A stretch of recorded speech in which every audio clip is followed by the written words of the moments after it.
Hello everyone, LMPF1 Racer here, back for another video, and as you can see by the logo, we're actually back on Forza 6! Hurrah! Yeah, it feels good to be back on this game. And the latest DLC was released, the eBay Motors pack, I believe. Don't quote me on that, so don't quote me on names. But yeah, I'm going to go for a run through of every single car and voice my opinions. So, starting off, we have the Dancin 2000 Roadster.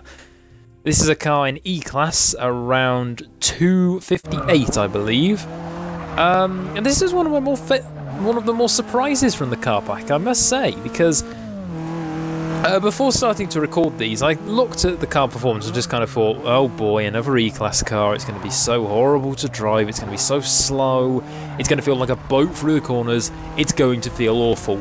But no, it's not quick in a straight line being an E-Class. However, the car had some very good potential through the corners.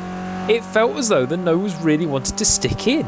The car feels very nice through the corners. The back end's a tiny bit loose, being a bit of an old car, but the front end was very pointy, and I really do like this car. For E-Class, I can see this car being a bit of a potential future gem for this lower class. I definitely like this car. Moving on to the second car, we have the Holden Torana A9X.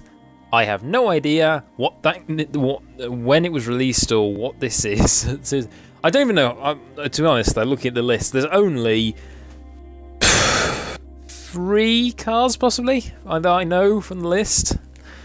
And obviously, there are some much bigger things in this car pack, and I'll be getting onto them later. But I'll explain that later.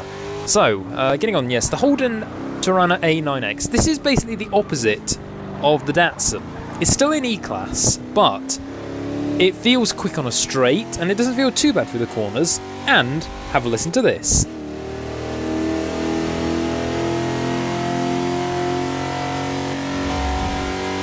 Now, I'm not sure if it's just me, but I don't mind that sound. That's a nice kind of old-fashioned big grunt of an engine. That sounds pretty good.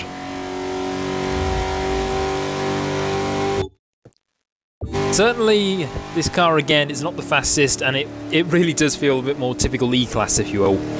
It feels a bit more like a boat. It doesn't feel that great, but it's alright. Moving on to the third car now in the pack, the Lancia Corse Beta Monte Carlo number 31, I believe, if we'll wait for the camera to swirl around.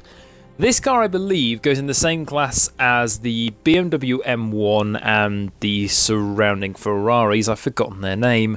I really should have done more research before doing a video like this, but anyway, we'll continue with it.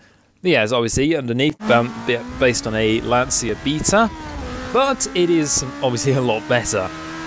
It is very fast, having to compete with the mights from BMW and Ferrari, and I'd say it works pretty well.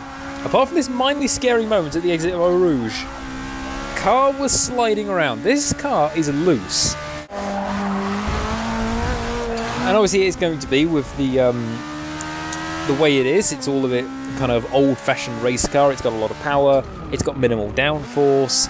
It's not got a lot of traction, etc., etc. Certainly, it's a car that you need some practice to get used to, but I reckon when you do, it could be rewarding, and this could be quick. The only real way to determine would it be against a BMW M1 and the Ferrari. And moving on to our final car for this video, I'm going to extend this into a 2-parter because because the way that the Xbox One Upload Studio works, I can't upload. Well, I've actually run out of segments, so there won't actually be an outro as well. There's just going to be me talking. So, yes, the final car we're going to cover is the Maserati MC Trofeo. Underneath, based on a Maserati Gran Turismo, this car looks pretty good to start with. And it's obviously kind of the GT style car, if you will. So really, this is going head to head with the Lamborghini Gallardo in the Trofeo, basically. And certainly it's got a lot to live up to, because the Gallardo is a very fast car, and it's certainly worth every credit you pay for it. This one, I'm not sure. I prefer the Gallardo over this, to be honest. I'm not sure how much this is. if it's more expensive or less than the Gallardo, but it feels a bit slower on a straight and it feels not as nice in the corners. Certainly, this car, I'm not sure. It's kind of a bit iffy on this one, but it'll just come down to personal choice in the end. So yeah, that's the end of this video. Join me in part 2 for the Mazda Speed Source Lola, Plymouth Prowler, and, of course, the big one, Senna's McLaren.